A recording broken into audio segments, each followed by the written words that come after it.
And it turned out that Horace her Tucker. very first husband was a man named Horace Tucker, whom she married in 1933, and for because her mother found out they were having an affair or something, and never actually lived with. But she had always referred to Bob Russell as her first husband. So for a while after that, when she would say my first husband, I'd go, wait, your first husband or your second first husband?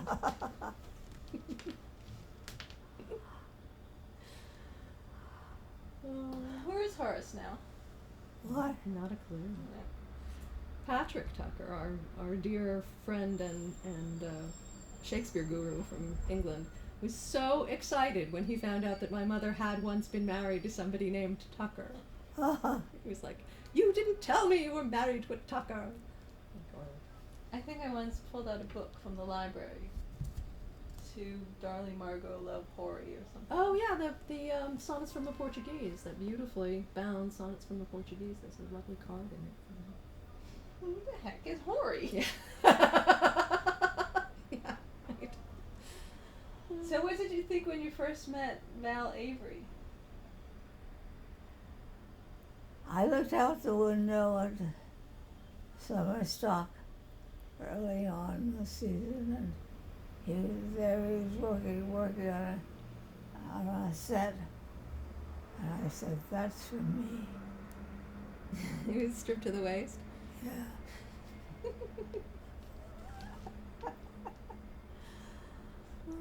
Careful what you wish for. It's true. Yeah. They didn't actually get married like 3 years later in London. Now you're in London. Why then? I think my mother put a little pressure on him. On him. Yeah. That's funny. And what I always heard he had to put pressure on you. Get you to get married. And tell me about the wedding. Who was there? What did you do? And we did. Well, it was on a Monday, and I was in the 7-year itch in London, and we were going out of town. So we got married, and I got on the train and went up to Scotland to start the tour, the pre-Broadway tour of, the London pre-Broadway tour Of 7-year itch. of the 7-year itch. You got married at Claxton Hall, right? Caxton Hall? Caxton Hall. That no longer exists. And who was there? Who was there? Nobody, just the. You had a couple of friends there. Oh yeah, Dorothy Carlos and the Ritters. And And Zero. Zero. Zero. Val should tell you the story about Zero in the wedding. He does it much. He makes it very funny. Well, unless he's going to put some pants on and come in, Margaret, it falls to you. What? She won't remember. Well, you know, it falls to you, Margaret. Oh, to me? Yeah, tell the story about. Well, my father's Armenian, and his legal name is Sebu Der Abrahamian. He's never changed it.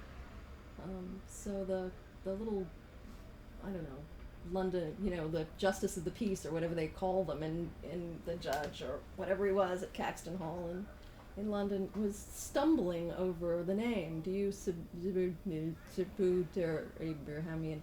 And Zero took off and did a whole comedy routine. Zero said, "That's your name? I wouldn't have my daughter marry you if I'd known." And Val says he got Zero calmed down a bit and then said, "Please, sir, go on with it. Please, sir, get up off the floor and go on with the ceremony." And later on, Ted Ritter had found a couple of books to give them as a wedding present, and Zero did, took my father aside and he gave him these beautifully bound, identically bound Moroccan volumes. And he did a whole, "My boy, I want you should read these. They're very important for your future life as now you're a married man," whatever. And the volumes were Sex in Marriage and Diseases in Poultry.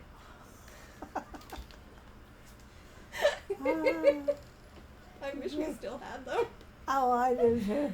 They came from some beautiful set of books, you know. Probably somebody had all of their books identically bound in their, massively expensive Edwardian library. Oh dear. Sex and marriage and diseases and poetry. And so you toured around in these plays. What are some of the some of the more exciting plays? What do you remember? There was Steel Magnolias. That was a big one. Yeah, that was fun. You did Steel Magnolias all over upstate New York, right? What? Yeah. You're still friends with all of the women you were in that show with. Yeah. Yes. That was in like 1989.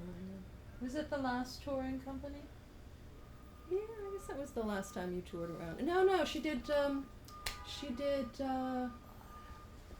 or maybe that was before. You did two things up in Jiva, and one of them was Steel Magnolias. And the other was the Royal Family. The Royal Family, that's right. And I don't know which came first. Well, I think the Royal Family was second. How are we doing on plays? Did we hit all the exciting There's stories? the national tour of The Happiest Millionaire with Walter Pidgeon. That's Walter Pidgeon? Mm-hmm. That's Walter Pidgeon. That was just before I was born. There was a tour and a Broadway thing with Ray Milland when I was little called Hostile Witness. There was a newspaper clipping about that song. Well, let's talk about The Shadow. Ooh, talk about Orson. Oh yeah, talk about Orson. Well, talk about Orson Welles. When did you first meet Orson Welles? I met Orson Welles. He was in the Casual Colonel Company, the tour I was on. Oh, the Barretts? Yeah. It was his first job. Guthrie hired him. And he was 19 years old. That's right. They did several different plays, right? Yeah. He had told Guthrie that he would be a star in Ireland. Of course he hadn't. He was determined to be one then. So he played Marchbanks in Yeah. Canada Yeah. and Aki, little brother Aki. And did you tell me once he was always trying to break you up? Yeah. In the Barretts, he would always try to break me up because he went upstage and opened a door for my exit this way, and I came up, facing him. And then later on, you were Margot Lane in The Shadow, and he was playing The Shadow, right? Yeah. how was that? What was radio? What was it like to be in The Shadow?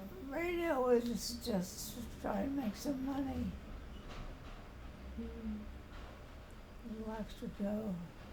It's a big cult thing now, or a small cult thing now.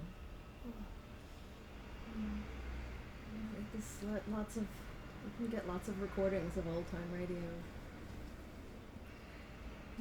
Mama had forgotten completely that she'd even ever done that, and in the early 80s, we got a call one day.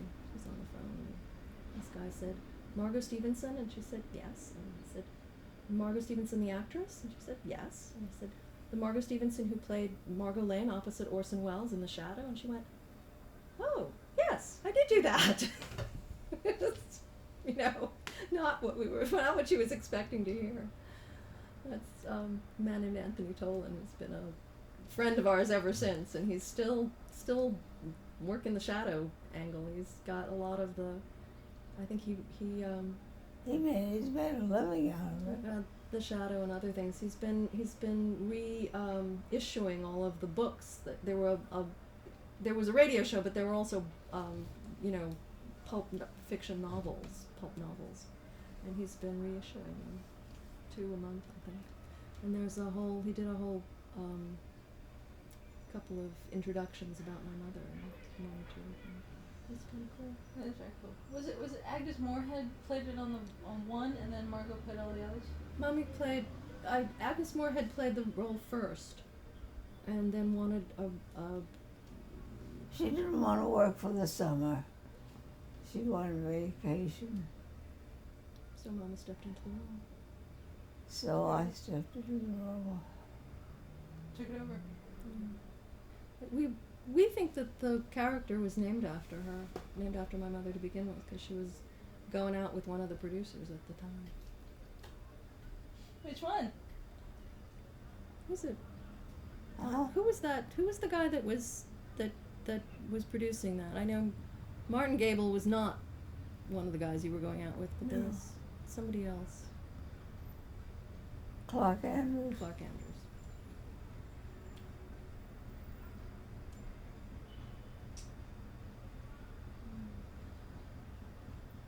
What else? What are the good stories of New York City, Margot?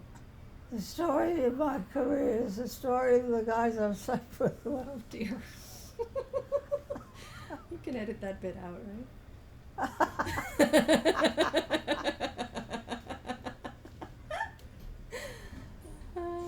Good.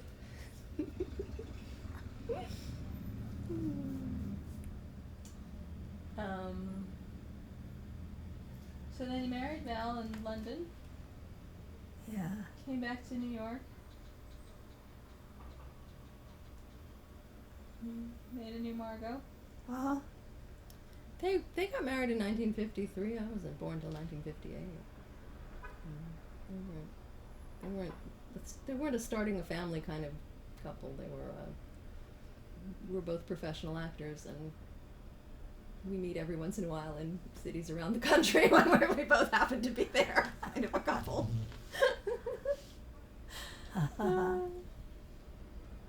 Well, then there were a whole bunch of commercials. I mean, you were Mrs. Santa Claus to so many. That's right. That's right. Mama had a whole new career in the late 70s and 80s, all through the 80s, doing television commercials Doing print work. and print work.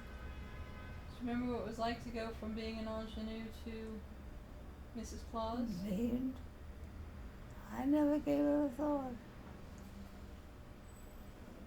Seemed perfect natural to me. The whole idea, I think, of many actors at the time, and many actors still, is, get the job. Whatever you have to do.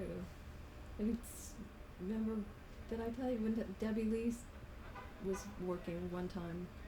Meg and I went out to see her in something in New Jersey, and we were like, "Oh, this is such a great part." And she went, "Yeah, if I'd known all I had to do is get old and fat and gray to work, I could have done it 15 years ago."